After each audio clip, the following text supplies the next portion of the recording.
नमस्कार, 8 की कड़क खबरें देख रहे हैं आप। मैं हूं आशीष त्रिपाठी, आपके साथ 8 बजे की 5 बड़ी खबरों पर सबसे पहले बात करेंगे, जिन पर हमारी नजर होगी। तो दिल्ली का विधानसभा चुनाव, सबसे महत्वपूर्ण खबर आज की। 7 बजे से वोटिंग जारी है और वोटिंग की तस्वीरें दिखाएंगे। साथ ही बताएंगे प्रधानमंत्री नरेंद्र मोदी कब प्रयागराज जाएंगे और त्रिवेणी में क्या कुछ कार्यक्रम उनके हैं, और पीएम के कार्यक्रम को लेकर पूरी डिटेल्स आप तक पहुंचाएंगे। साथ ही केंद्रीय गृह मंत्री अमित शाह के छत्तीसगढ़ के दौरे से जुड़ी बड़ी खबर भी आपको दिखाएंगे। और इसके अलावा खबरों में मध्य प्रदेश के छात्रों से जुड़ी एक बड़ी खबर विस्तार से बताएंगे। तो वहीं स्वीडन में एजुकेशन में भी फायरिंग की खबर आई, इस बारे में भी डिटेल्स आपके लिए लेकर आए हैं। शुरुआत 5 तस्वीरों से।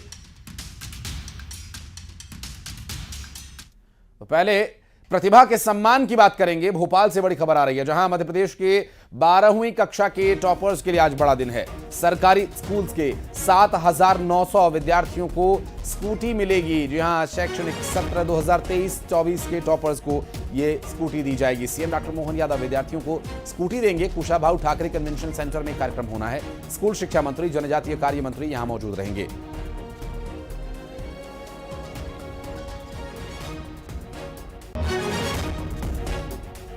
आपको बता दें कि मुख्यमंत्री डॉक्टर मोहन यादव जापान से लौटने के बाद उन्होंने इसका ऐलान किया था, और 12वीं पास मेधावी छात्राओं को उपहार दिया जाएगा। और ये 12वीं कक्षा में फर्स्ट क्लास अंक लेकर उत्तीर्ण होने वाली छात्राओं को स्कूटी प्रदान कर उनके हौसलों को पंख लगाया जाएगा। और युवाओं के साथ मध्य प्रदेश की सरकार है। मुख्यमंत्री ने इस बात को एक बार फिर दोहराया और युवाओं के सपनों को साकार करने के लिए सरकार के प्रयास का उन्होंने जिक्र किया और कहा कि युवाओं के सपने साकार होंगे। आगे की पढ़ाई, करियर में मदद मिल सके, इसके लिए स्कूटी प्रदान की जा रही, ताकि छात्राओं को अपने गंतव्य तक जाने में कोई मुश्किल ना हो। और आपको बता दें कि CM doctor Mohan Yadav scooty प्रदान करेंगे 12वीं कक्षा में फर्स्ट क्लास अंक लेकर उत्तीर्ण होने वाली छात्राओं को। वासु हमारे सहयोगी इस वक्त हमारे साथ जुड़ गए, बात करेंगे उनसे। वासु, छात्रों के लिए और छात्राओं के लिए आज किस तरह से बड़ा दिन है, ये भी बताइए। निश्चित तौर पर देखिए आशीष, जब आप मेहनत करते हैं, खूब काम करते हैं, खूब अच्छा आपका परफॉर्मेंस होता है, और अगर आपको आपका संस्थान या फिर जिस भी जगह से आप जुड़े हो वहां से प्रोत्साहित किया जाता है, तो निश्चित तौर पर ये एक बड़ा जो उत्साह वर्धन करने का काम है वो अपने आप में होता है। और इसी तरह से मध्य प्रदेश की सरकार जो है वो स्कूली शिक्षा में बेहतर काम करने वाले, बेहतर पढ़ाई करने वाले, बेहतर एकेडमिक्स में प्रदर्शन करने वाले स्टूडेंट्स को सम्मानित करने जा रही है। ये उनकी प्रतिभा का सम्मान है जो उन्हें स्कूटी आज सरकार की ओर से प्रदान की जा रही है। करीब 7,900 ऐसे स्टूडेंट्स हैं जिनमें छात्र और छात्राएं दोनों शामिल हैं, जिन्होंने पिछले एकेडमिक सेशन में बहुत अच्छे अंक जो हैं वो लेकर आए थे। उन्होंने अपनी अपनी स्ट्रीम्स में टॉप किया था और उन्हें आज सरकार बड़ी सौगात देने जा रही है। उन्हें स्कूटी देकर सरकार प्रोत्साहित करने का काम करेगी और इससे साफ तौर पर एक मैसेज भी जाएगा हेल्दी कंपटीशन का कि अगर आप अच्छा परफॉर्म करेंगे तो आपको इस तरीके से प्रोत्साहित करने का काम किया जाएगा। और निश्चित ही स्कूटी जो है वो बेहद ही आवश्यक भी है। अगर जो स्टूडेंट हैं वो ई स्कूटी के लिए ऑप्ट करते हैं तो 1,20,000 रुपए की राशि, और अगर पेट्रोल वाली गाड़ी लेते हैं तो 90,000 रुपए की राशि जो है वो उन्हें दी जाएगी। और इससे उनको आने वाले समय में, चाहे वो उच्च शिक्षा के लिए बाहर जाएं, चाहे वो अपने आसपास के कस्बे से किसी दूसरे शहर में पढ़ने जाएं, तो उनके लिए जो स्कूटी है वो अपने आप में काफी हेल्पफुल रहने वाली है। और लगातार इस योजना को लेकर सियासत भी चल रही थी, लेकिन इस सबके बीच सीएम ने घोषणा की कि हम सभी स्टूडेंट्स को जो स्कूटी के लिए पात्र है उन्हें स्कूटी देने का काम किया जाएगा। तो आज सुबह 11 बजे भोपाल के कुशाभाऊ ठाकरे कन्वेंशन सेंटर में ये कार्यक्रम होगा, जहां पर खुद मुख्यमंत्री स्टूडेंट्स के साथ संवाद भी करेंगे, उनको स्कूटी के लिए राशि का वितरण भी करेंगे। इस दौरान स्कूल शिक्षा मंत्री उदय प्रताप सिंह, जनजातीय मंत्री विजय शाह भी मौजूद रहेंगे। जी बिल्कुल वासु, अपना सर बनाए रखिएगा। आगे डिटेल्स लेने के लिए फिर लौटेंगे आपके पास। बहुत शुक्रिया फिलहाल आपका इस पूरे मामले पर जानकारी देने के लिए। और दिल्ली में विधानसभा चुनाव के लिए मतदान जारी है। दिल्ली विधानसभा की 70 सीटों पर आज वोट डाले जा रहे हैं। सुबह 7 बजे से मतदान की प्रक्रिया शुरू हो चुकी है और यह शाम 6 बजे तक चलेगी। और आपको बता दें कि इस बार चुनावी मैदान में उम्मीदवार करीब 699 हैं और इनकी किस्मत का आज दिल्ली की जनता फैसला कर देगी, जिसका ऐलान 8 तारीख को होगा। वोटिंग को लेकर सुरक्षा के कड़े और व्यापक इंतजाम किए गए हैं। इस चुनाव में बीजेपी और आम आदमी पार्टी के बीच कांटे की टक्कर। ये सारा AQI की बात करते हैं, कितनी शर्म की बात है। जब AQI वेरी पुअर होता है तो हम लोग बड़े खुश होते हैं। अरे भाई, वेरी पुअर का मतलब वेरी पुअर है, पर पहले इतना खराब था कि वेरी पुअर भी हमें अच्छा लगता है। तो मुझे पूरा विश्वास है कि आज इसका सुधार हो जाएगा। सर, जीत के लिए कितने आश्वस्त हैं आप लोग? मैं क्या मतलब, मेरे चेहरे से क्या लगता है आपको? आप तो हमसे बातें करते आए इतने दिनों से, मुस्कुराहट वाली नहीं। ऐसा देखो, चुनाव होता है और ऐसा भी नहीं होना चाहिए कि हम जैसे बिल्कुल कंप्लेसेंट हो जाए। हाँ, और लोग कहेंगे वो हम तो जीत रहे हैं इसलिए बाहर नहीं आएगा। तभी से मैंने पहले शुरुआत की कि सबको निकलना चाहिए, अपने आप के परिवार के लोगों को लेकर अपने रिश्तेदारों को लेकर इंश्योर करें। मैं तो यही फोन करता रहता हूँ कल रात तक कि अभी निकल रहे हो, सुबह कितने बजे आ रहे हो। हमारे तो पार्टी ने तय कर दी कि 8 बजे आएंगे हम, वोटिंग सबके तय कर दी, पर बाकियों को भी निकलना है। उसके बाद होगा, जीत 100% होगी। का कहना है कि बाहर निकलें घरों से, मतदान केंद्रों पर जाएं, वोट्स डालें, मताधिकार का इस्तेमाल करें। दीपक मिश्रा हमारे सहयोगी इस वक्त हमारे साथ जुड़ गए हैं। दीपक, कौन सी विधानसभा पर हैं, किस बूथ पर हैं आप, और क्या कुछ वीआईपी मूवमेंट यहां पर होने वाला है? क्या सर्दी का असर वोटिंग की प्रक्रिया पर दिख रहा है या फिर सियासी गर्मा गर्मी मतदाताओं को खींच रही है मतदान केंद्रों की तरफ? सुबह से जिस जगह पर हम हैं ये गोंडा विधानसभा है और यहाँ पर मतदाताओं का जो सुबह से आना है वो शुरू हो चुका है। अभी आप देखेंगे यहाँ पर जो स्थानीय जो गोंडा विधानसभा के पास यहाँ पर करावल नगर से जो कैंडिडेट बीजेपी के हैं कपिल मिश्रा, वो यहाँ पर पहुँच रहे हैं। आप तस्वीरों में देखेंगे कपिल मिश्रा यहाँ पर, इसलिए इस बार उन पर दाव खेला गया है बीजेपी के द्वारा। पहले यहाँ पर मोहन बिष्ट हमेशा होते थे, लेकिन इस बार कपिल मिश्रा यहाँ पर है। उनसे एक बार पूछते हैं कि कपिल क्या कहते हैं। पहले मतदान, फिर जलपान, यही सभी दिल्ली वालों से है आह्वान। और एक रिकॉर्ड मतदान आज दिल्ली की जनता करने वाली है। सुबह से जो माहौल है, ऐतिहासिक जनादेश, सुखद बदलाव के लिए, साफ पानी के लिए, शुद्ध हवा के लिए, निर्मल यमुना के लिए और अच्छी सड़कों के लिए आज दिल्ली वोट कर रही है। आप वोट डाल के आइए, फिर बात करेंगे। देखिए, बिल्कुल यहाँ पर कपिल मिश्रा वोट डालने के लिए अंदर जा रहे हैं, क्योंकि कपिल मिश्रा यहाँ पर आए हैं। और मैं बताना चाहूँगा, क्योंकि सुबह से यहाँ पर इस बूथ में जिस जगह पर हम खड़े हैं, यहाँ पर पोलिंग सेंटर जो बनाया गया है, गुलाबी रंग के यहाँ पर बैलून्स लगाए हैं, कलरफुल यहाँ पर बनाया गया है। कलरफुल बनाने के अलावा यहाँ पर कोशिश यही की गई ज़्यादा से ज़्यादा वोटर्स को यहाँ पर खींचा जाए। तो कुल मिला के यहाँ पर मतदान केंद्र पर जो शुरुआत से लगातार वोटर जो यहाँ पर आ रहे हैं, उनसे यहाँ पर कोशिश उनकी यही है कि जल्द से जल्द वोट दें। और क्योंकि ठंड है, ठंड के अलावा गर्मी भी है, क्योंकि सियासी गर्मी यहाँ पर होना जरूरी है आज, क्योंकि जिस तरह से दिल्ली का इस बार चुनाव माना जा रहा है, तो उसके हिसाब से यहाँ पर अब कुछ देर बाद मतदान में तेजी आने शुरू हो जाएगी। बिल्कुल संदीप, गोंडा विधानसभा की अगर बात करें तो बड़ी घनी आबादी वाला ये विधानसभा है और मिक्स पॉपुलेशन यहाँ पर है, लेकिन ज्यादातर चूंकि शहरी इलाका है तो शहरी मतदाता थोड़ा देर से निकलते हैं। अभी उतनी चहल पहल दिख नहीं रही मतदान केंद्रों पर, लेकिन क्या सूर्यदेव जब थोड़ा चढ़ेंगे, थोड़ी गर्मी माहौल में बढ़ेगी, तो क्या उम्मीद की जाए कि मतदाता पहुंचेंगे? और उन्हें आकर्षित करने के लिए क्या व्यवस्थाएं अलग से की गई हैं? क्योंकि चुनाव आयोग के लिए ऊपर भी एक दबाव रहता है, एक मनोवैज्ञानिक के उन्हें ज्यादा से ज्यादा मतदाताओं को आकर्षित करना है मतदान केंद्रों तक, ताकि वो आकर मतदान करें।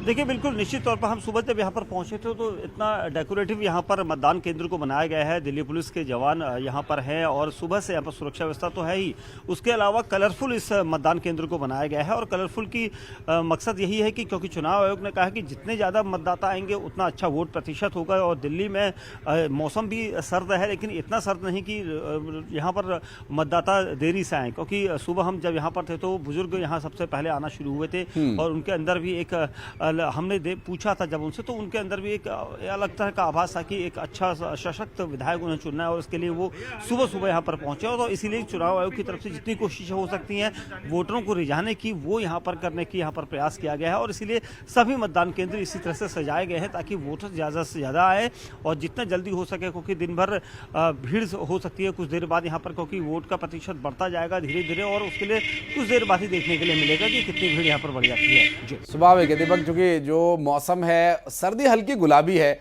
और गुब्बारे भी गुलाबी यहाँ पर लगे हुए हैं और लोगों को आकर्षित करने के लिए सिर्फ उनके मुद्दों तक ध्यान केंद्रित करना भर उचित नहीं होगा, बल्कि उनके अधिकार के साथ साथ उनका जो ये कर्तव्य है मतदान करने का, उन्हें इस पर भी ध्यान देना होगा। जिन बुजुर्गों की आप बात कर रहे हैं, अमूमन गोंडा विधानसभा में जो आसपास पार्क्स हैं, बड़े एक सोसाइटी बनी हुई है, योगा करने के लिए लोग जाते हैं सुबह सुबह, ये वही ग्रुप्स हैं जो सुबह सुबह मतदान करके जाते हैं। लेकिन युवा बहुत जरूरी है वोटिंग के लिए। अभी तक युवा बहुत कम नजर आ रहे हैं, ये एक बहुत बड़ी चिंता हो सकती है।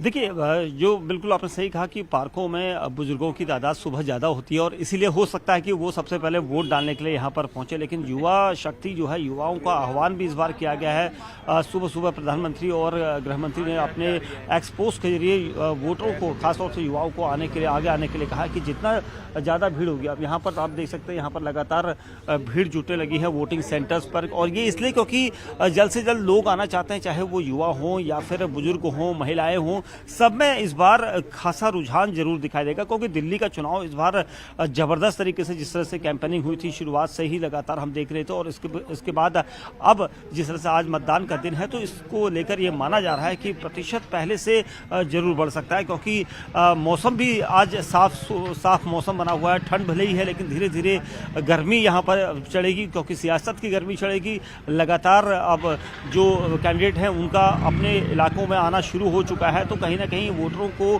बुलाने के लिए, उनको रिझाने के लिए उनकी तरफ से भी प्रयास किया जाएगा, और मतदान केंद्र पर जो भीड़ आएगी वो उन वादों को लेकर, उन अपेक्षाओं को लेकर यहाँ पर पहुँचेगी। तो कुल मिलाकर ये कहना होगा कि कुछ देर बाद भीड़ जब बढ़ेगी तो देखेंगे कि किस तरह के वोटर्स यहाँ पर पहुँचते हैं, किस तरह की उनकी अपेक्षाएं अपने स्थानीय उम्मीदवार से हैं, तो उनको लेकर उनका चुनाव किस तरह का होता है, ये मतदान करने के वक्त ही देखा जाएगा। बिल्कुल, और प्रधानमंत्री नरेंद्र मोदी ने इस क्षेत्र में रैली भी की थी और कई विषयों को लेकर उन्होंने लोगों को जागरूक किया था कि वो सियासी और राजनीतिक स्तर पर एक विषय था, लेकिन आज का जो वोटिंग का कर्तव्य है हर युवा को निभाना चाहिए। आपके आसपास कुछ लोग दिखाई दे रहे हैं दीपक, क्या वो वोटिंग के लिए आए हैं या प्रशासन में व्यवस्थाओं में लगे हुए लोग हैं? अगर आप बात कर पाए उनसे, जान पाए कि वो क्या संदेश देना चाहते हैं सुबह सुबह, अगर वो मतदान करने के लिए आए हैं तो किस उम्मीद से आए हैं, क्या उनका ध्येय है और क्या संदेश वो देना चाहेंगे अन्य मतदाताओं को? मैं बिल्कुल, यहाँ पर कुछ लोग हमारे साथ आए हैं। आप लोग कहाँ से आए हैं? हम घोड़ा विधानसभा से हैं। हाँ, और वोट दे चुके हैं? हाँ, वोट डाल चुके हैं। अच्छा, किस तरह की आपको विधायक किस तरह का चाहिए, किस तरह के मुद्दों को लेकर आप? मुद्दे तो सीधा और सिंपल है कि स्वच्छ दिल्ली होनी चाहिए, साफ दिल्ली होनी चाहिए, किसी तरह के लड़ाई झगड़ा नहीं होना चाहिए। सबसे बढ़िया ये है कि आप किसी के साथ समन्वय बना के काम कर सके, तभी दिल्ली वाले निवासियों का भला हो सकता है। आप लड़ते झगड़ते रहेंगे कुछ नहीं हो सकता। पूरे 5 साल 10 साल 11 साल आप लड़ते झगड़ते रहेंगे, फिर कहेंगे जी मेरे को काम नहीं करने दिया। महिलाओं को ये कहा जा रहा है कि महिलाएं वोट देने के लिए सबसे ज्यादा निकले, तो किस तरह के मुद्दों को लेकर आप लोग आए? जी, महिलाएं अपनी नारी सुरक्षा, अपने बच्चों की सुरक्षा, महिलाओं को जो मूलभूत सुविधाएं हैं, उनके घर में जो पीने का पानी गंदा आ रहा है उसके लिए वो परेशान है। सुबह उठती हैं, लंबी लंबी लाइनें में देखती हूँ बहनों को। हमारा तो चलो हम यमुना विहार हैं, पॉश कॉलोनी है, लेकिन कई बिल्कुल जगह दीपक, और चूंकि ये संदेश है, ये मैसेज लोगों तक जाएंगे तो निश्चित रूप से लोग घरों से बाहर आएंगे और अपने मताधिकार का इस्तेमाल करेंगे। आप बातचीत जारी रखिएगा, आगे डिटेल्स लेने के लिए फिर लौटेंगे आपके पास। बहुत शुक्रिया फिलहाल आपका। और अब बढ़ते आगे, रुक करेंगे कुछ अन्य खबरों का। भोपाल से एक बड़ी खबर, सौरभ शर्मा से जुड़ी बड़ी खबर आ रही है। आज सौरभ और उसके साथियों से ईडी पूछताछ करने वाली है। काली कमाई को लेकर सौरभ से पूछताछ होगी। स्पेशल कोर्ट से ईडी को अनुमति मिली है। ईडी जेल विभाग से पूछताछ को लेकर बात करेगी और ईडी की टीम जेल विभाग से कोऑर्डिनेट कर पूछताछ के लिए जा सकती है। मिल रही जानकारी के अनुसार चूंकि रिमांड की आवश्यकता महसूस नहीं हुई ईडी को, और कोर्ट में ईडी ने पहले ही ये बात साफ कर दी थी कि अब रिमांड की आवश्यकता नहीं है और उन्हें अभी न्यायिक हिरासत में रखा जा रहा है, तो जेल में उनसे जाकर पूछताछ की जा सकती है। इसके लिए रिमांड लेने की आवश्यकता नहीं है। और ऐसे में अब सौरभ और उसके साथियों, जिसमें चेतन गौर का भी नाम शामिल है और उसके सहयोगी जायसवाल को भी पूछताछ के लिए ईडी की टीम लाइन अप कर सकती है, क्योंकि अभी जेल में न्यायिक हिरासत में हैं तीनों और उनसे पूछताछ कर कुछ और तथ्यों को जुटाने का प्रयास हो रहा है। हालांकि सौरभ की तरफ से अभी तक कोई इस तरह की बात नहीं कही गई है जिससे ये खुलासा हो सके कि इतनी संपत्ति कहां से जुटाई गई, कौन लोग इसके पीछे हो सकते हैं। और अभी तक सौरभ अपनी संपत्ति पर सिर्फ सफाई ही दे रहा है। हालांकि देखना होगा कि आगे क्या परिस्थितियां बनती है। बात करेंगे हमारे सहयोगी वासु चौरे, इस वक्त डिटेल्स के साथ हमारे साथ जुड़ गए।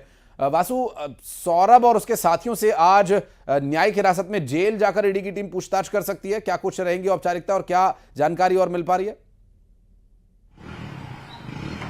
बिल्कुल आशीष, देखिए 17 तारीख तक कोर्ट ने सौरभ को, उसके साथी चेतन और शरद जायसवाल को न्यायिक हिरासत में भेजा है। कल ईडी की टीम भी वहां पर मौजूद थी। ईडी की टीम की ओर से परमिशन मांगी गई कि हम लोगों को अगर पूछताछ करनी है तो क्या हम जेल में जाकर पूछताछ कर सकते हैं। तो इसको लेकर स्पेशल कोर्ट ने सिक्योरिटी जो है वो दे दी है। तो अब कभी भी जेल विभाग से कोऑर्डिनेट करके जो ईडी की टीम है वो वहां पर एक तय समय पर जा सकती है और तीनों ही आरोपियों से पूछताछ कर सकती है, क्योंकि लगातार लोकायुक्त के पास वो रिमांड पर रहे। लोकायुक्त ने पूछताछ की, उसके बाद फिर उन्हें कोर्ट में पेश किया गया। अब ईडी भी चाहती है कि इस पूरे मामले को खंगाला जाए, चाहे फिर वो नगदी की बात हो, सोना की बात हो, चांदी की बात हो, प्रॉपर्टीज में इन्वेस्टमेंट की बात हो, देश विदेश में इन्वेस्टमेंट की बात हो। तो पूछताछ जरूर लंबे समय से चल रही है, लेकिन अभी भी कोई बहुत तथ्यात्मक बातें जो है वो एजेंसीज की ओर से जो इसमें जांच में जुटी हुई थी, चाहे वो ईडी हो, आईटी हो या फिर लोकायुक्त की टीम हो, उन्होंने नहीं सामने रखी है। यानी कि अभी भी ये माना जा रहा है कि इतनी संपत्ति कैसे बनी, कब से बन रही थी, इसके पीछे कौन कौन लोग थे, वो राजदार अभी भी राज बने ही हुए हैं। और आप कह रहे थे कि सौरभ अभी तक सफाई ही दे रहा है। हर आरोपी, हर गुनहगार सफाई ही देने का काम करता है, गुनाह बहुत आसानी से कबूल नहीं करता। तो देखना होगा कि कब तक इस तरीके की जो पूछताछ का दौर है वो चलता रहता है और इस पूछताछ से क्या कुछ सबूत इन एजेंसियों के हाथ लगते हैं और उनके आधार पर फिर आने वाले समय में क्या कार्रवाई होती है, किस किस तक और पुलिस की टीमें हो, ईडी आईटी की टीमें हो या लोकायुक्त की टीमें हो, पहुंचने में सफल होती हैं। ईडी की पूछताछ में क्या कुछ निकलकर सामने आता है, जरूर देखने वाली बात होगी आशीष। लेकिन बस एक सवाल और भी ये रहेगा कि अभी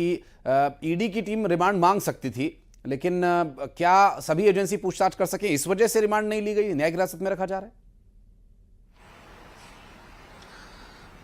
बिल्कुल, देखिए दोनों ही एजेंसीज ने, ना ईडी ने आईडी ने, दोनों ही एजेंसीज ने रिमांड की बात कोर्ट में नहीं कही। और बड़ी तीसरी बात ये भी है कि जो आरोपी पक्ष के वकील है उन्होंने जमानत को लेकर भी कोर्ट से किसी तरीके की कोई मांग नहीं कही, कोई एप्लीकेशन नहीं लगाया है। यानी कि आप नजर बनाए एजेंसी आगे जो है डिटेल्स लेने के लिए फिर लौटेंगे आपके पास। बहुत बहुत शुक्रिया आपका इस पूरे मामले पर जानकारी देने के लिए। और अगली खबर, आज प्रधानमंत्री नरेंद्र मोदी प्रयागराज के दौरे पर जा रहे हैं। पीएम मोदी सुबह 10:05 पर एयरपोर्ट पहुंचेंगे और इसके बाद प्रधानमंत्री नरेंद्र मोदी प्रयागराज एयरपोर्ट से डीपीएस हेलीपैड जाएंगे और पीएम मोदी अरैल घाट से नाव के जरिए महाकुंभ पहुंचेंगे।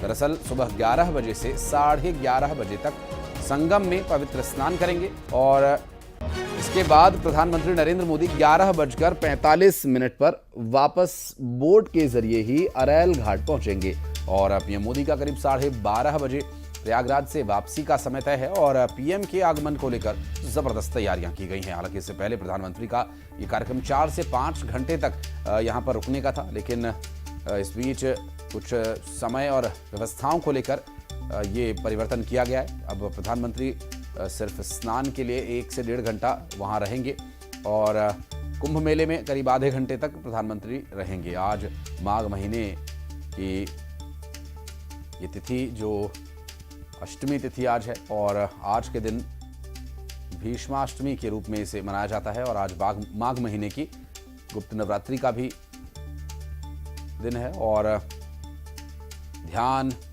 तपस्या, साधना के लिए विशेष दिन। प्रयागराज में आज प्रधानमंत्री नरेंद्र मोदी मौजूद रहेंगे और प्रधानमंत्री जब पहुंचेंगे प्रयागराज तो प्रदेश के मुख्यमंत्री योगी आदित्यनाथ अगवानी करने के लिए पहुंचेंगे और संभव है उत्तर प्रदेश की राज्यपाल भी वहां मौजूद रहें। और छत्तीसगढ़ का दौरा गृह मंत्री अमित शाह का होना है। कल डोंगरगढ़ के दौरे पर रहेंगे अमित शाह। आपको बता दें कि चंद्रगिरी तीर्थ में आयोजित कार्यक्रम में वे शामिल होंगे और आचार्य विद्यासागर की पहली पुण्यतिथि कार्यक्रम में भी शामिल होंगे। अमित शाह दिल्ली से रायपुर एयरपोर्ट दोपहर करीब 12:25 पर पहुंचेंगे और हेलीकॉप्टर से प्रज्ञागिरी डोंगरगढ़ हेलीपैड आएंगे और वहां से सड़क मार्ग से चंद्रगिरी तीर्थ के लिए रवाना होंगे। अमित शाह चंद्रगिरी तीर्थ में दोपहर करीब 1:15 बजे के आसपास पहुंचने वाले हैं और गृहमंत्री का मिनट टू मिनट कार्यक्रम क्या रहेगा वो भी हम आपको बता रहे हैं। और गृहमंत्री अमित शाह का ये डोंगरगढ़ का दौरा काफ़ी महत्वपूर्ण माना जा रहा है और 6 फरवरी यानी आने वाले कल गृहमंत्री अमित शाह का यह दौरा रहेगा और प्रशासनिक स्तर पर तैयारियां यहां मुकम्मल कर ली गई हैं और दोपहर 1 बजे चंद्रगिरी तीर्थ वे पहुंचेंगे।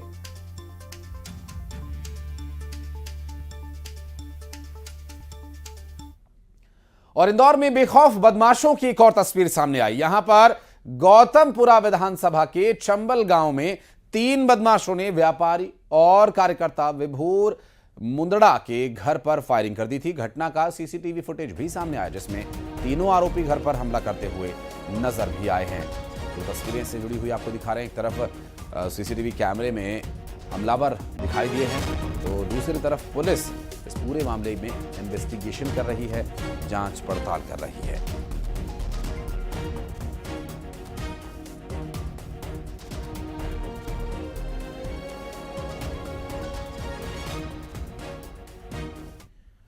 और जबलपुर में बदमाशों ने बुजुर्ग महिला की चेन लूट ली और भाग गए। 2 बदमाशों ने मंदिर से घर जा रही महिला की चेन लूट ली और लूट की यह घटना सीसीटीवी कैमरे में कैद हो गई। दरअसल विजयनगर थाना पुलिस सीसीटीवी फुटेज के आधार पर आरोपियों की पहचान करने में जुट गई है। और ये देखिए किस तरह से आरोपी वहीं महिला के और तस्वीरें आपको दिखा रहे हैं इस वक्त दिल्ली से, जहां राहुल गांधी अपने मताधिकार का प्रयोग करने के लिए पहुंचे हैं पोलिंग बूथ पर। और काफी गहमा गहमी यहां पर दिखाई दे रही है। राहुल गांधी अपने मताधिकार का इस्तेमाल करने पोलिंग बूथ पर पहुंच गए हैं, वोट डालने के लिए पहुंचे हैं राहुल गांधी। और दिल्ली की 70 विधानसभा सीटों पर मतदान प्रक्रिया जारी है। और ऐसे में आज जो वीआईपी मूवमेंट है वो भी रहेगा, क्योंकि अभी हमने देखा केंद्रीय मंत्री हरदीप पुरी वोट डालने के लिए पहुंचे थे। उसके बाद हमने देखा भारतीय जनता पार्टी के उम्मीदवार कपिल मिश्रा वोट डालने के लिए पहुंचे थे। और अब लोकसभा में नेता प्रतिपक्ष राहुल गांधी मतदान करने के लिए पहुंचे हैं। और ये उनके पोलिंग बूथ की तस्वीरें हम आपको दिखा रहे हैं, जहां पर इस वक्त राहुल गांधी मौजूद हैं वोट डालने के लिए। मतदान कक्ष में राहुल गांधी पहुंच चुके हैं और काफी भव्य तरीके से इस पोलिंग बूथ को सजाया गया है। और ये देखिए तस्वीरें आपको दिखा रहे हैं जो तमाम तैयारियां। और राहुल गांधी जब पहुंचे थे वोट डालने के लिए उस वक्त की तस्वीर, इस वक्त वो पोलिंग बूथ के अंदर ही मौजूद हैं। और राहुल गांधी दिल्ली विधानसभा चुनाव में बतौर वोटर अपने मताधिकार का इस्तेमाल करने के लिए पहुंचे और पोलिंग बूथ पर राहुल गांधी वोट डालने के लिए पहुंचे हैं। और लोग भी अपने मताधिकार के लिए जाएं, वोट डालने के लिए जाएं, इस बात की अपील करते हैं सभी से कि ये वोट आपके जीवन का वो हिस्सा है जो इस लोकतंत्र में आपके होने की, आपकी मौजूदगी की और आपके कर्तव्यों की परछाई है, जो ये दर्शाता है कि आप भी इस लोकतंत्र का हिस्सा हैं। मात्र देश के अंदर रहना ही यहाँ